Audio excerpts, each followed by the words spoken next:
Parties ಅವರು booth list ನಮ್ಮ ಜೊತೆ ಶೇರ್ ಮಾಡಿದ್ದಾರೆ. ಈ ಪಾರ್ಟಿ ಅವರು ಮಾಡಿದ್ದಾರೆ, ಆ ಪಾರ್ಟಿ ಅವರು ಮಾಡಿದ್ದಾರೆ. ನಮ್ಮ ಹತ್ತಿರ ರಿಸರ್ವ್ ಸ್ಟಾಫ್ ಇತ್ತು. ನಾವು ಇನ್ನೂ ಎಡಿಷನಲ್ ಭದ್ರತೆ ಆ ಬೂತ್ಸ್ಗೆ ಕೊಟ್ಟಿದ್ದೀವಿ. ಇಲೆಕ್ಷನ್ ಕಮಿಷನ್ಗೆ ಕೂಡ ಅದ್ರ ಬಗ್ಗೆ ನಾವು ತಿಳಿಸಿದ್ದೀವಿ. ಎಲ್ಲ ರೀತಿ ನಾವು ಪ್ರಿಪೇರ್ ಆಗಿದ್ದೀವಿ. ಯಾವುದು ವ್ಯಕ್ತಿ ಯಾವುದು ನ್ಯೂಸೆನ್ಸ್ ಮಾಡಕ್ಕೆ ಹೋದರೆ ಅಥವಾ ಕಾನೂನು ಇಲೆಕ್ಷನ್ ಕಮಿಷನ್ ಏನ್ ಗೈಡ್ಲೈನ್ಸ್ ಇರುತ್ತೆ ಅದು ವೈಲೇಟ್ ಮಾಡಕ್ಕೆ ಹೋದ್ರೆ ಅದಕ್ಕೆ ಆಕ್ಷನ್ ತಗೋತೀವಿ. ಇನ್ನು ಏನ್ ಆಕ್ಷನ್ ಇದೆ ಅದು ಸ್ಟ್ರಿಕ್ಟ್ ಆಗಿ ನಾವು ಆಕ್ಷನ್ ತಗೋತೀವಿ. ನಮ್ಮ ಭದ್ರತೆ, ನಮ್ಮ ಇಲೆಕ್ಷನ್ ಇವತ್ತು ಡೇಟ್ ಇಂದಾನೇ ಸ್ಟಾರ್ಟ್ ಆಗಿದೆ.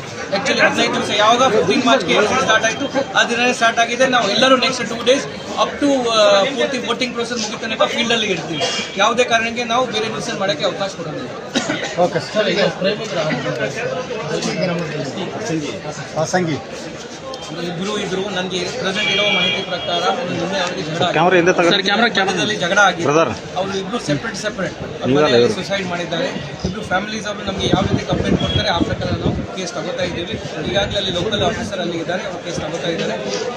19 ವರ್ಷ ಹುಡುಗಿ ಪ್ಲಸ್ ನನ್ನ ಈಗ ಇನ್ನೊಂದು ಡಬಲ್ ಚೆಕ್ ಮಾಡ್ತೀನಿ 22 ವರ್ಷ ಹುಡುಗಿ. ಅವ್ರ ಮಧ್ಯದಲ್ಲಿ ಏನಾದರೂ ಮುಂಚೆ ರಿಲೇಷನ್ಶಿಪ್ ಇತ್ತು, ಬಟ್ ಏನು ಜಗಳ ಆಗಿದೆ ಅಥವಾ ಫ್ಯಾಮಿಲಿ ರೆಡಿ ಆಗಲಿಲ್ಲ. ಅದೇ ಕಾರಣ ಅವರು ಇಬ್ಬರು ಸೆಪರೇಟ್ ಆಗಿ ಸೊಸೈಟಿ ಅಟೆಂಡ್ ಮಾಡಿದ್ದಾರೆ. ಅದನ್ನು ವಿಚಾರವಾಗಿ ನಾವು ಕೇಸ್ ಮಾಡ್ತೀವಿ. ಮನೆಯದು ಇರ್ಬೋದು ಅಥವಾ ಇನ್ನೊಂದು ಹೇಳ್ತಾರೆ ಸಂಜೆ ಇವರು ಮಧ್ಯದಲ್ಲಿ ಜಗಳ ಆಯಿತು, ಕನ್ಫರ್ಮ್ ಮಾಡ್ತೀವಿ. ಎಲ್ಲರಿಗೆ ನಮಸ್ಕಾರ. ಇವತ್ತು ನಾವು ಮಸ್ಟರಿಂಗ್ ಸೆಂಟರ್ ಅಲ್ಲಿ ಇದ್ದೀವಿ. ನಮ್ಮ ಪೊಲೀಸ್ ಸಿಬ್ಬಂದಿ ಕೂಡ ಎಲ್ಲ ಇಲ್ಲಿ ಬಂದಿದ್ದಾರೆ. ಅವರು ಈ ಪೋಲಿಂಗ್ ಪಾರ್ಟಿ ಜೊತೆಗೆ ಆ ಪೋಲಿಂಗ್ ಬೂತ್ ಅಲ್ಲಿ ಹೋಗ್ತಾರೆ, ಅಲ್ಲಿ ನೈಟ್ ಹಾಲ್ ಅಲ್ಲಿ ಮಾಡ್ತಾರೆ. ನೆಕ್ಸ್ಟ್ ನಾಳೆ ಬೆಳಿಗ್ಗೆ ನಾವು ಎಲ್ಲ ರೀತಿ ರೆಡಿ ಆಗಿದ್ದೀವಿ. ನಮ್ದು ಭದ್ರತೆ ಇವತ್ತು ಡೇಟ್ ಇಂದಾನೆ ಸ್ಟಾರ್ಟ್ ಆಗಿದೆ. ನಮ್ಮ ಸೆಂಟ್ರಲ್ ಫೋರ್ಸಸ್ ಅವರು ಕೂಡ ಎಲ್ಲ ಬೂತ್ಸ್ ಆಲ್ಮೋಸ್ಟ್ ಎಲ್ಲ ಬೂತ್ಸ್ ಅಲ್ಲಿ ಸೆಂಟ್ರಲ್ ಫೋರ್ಸಸ್ ಇದೆ. ಈ ಸರಿ ಬೈ ಎಲೆಕ್ಷನ್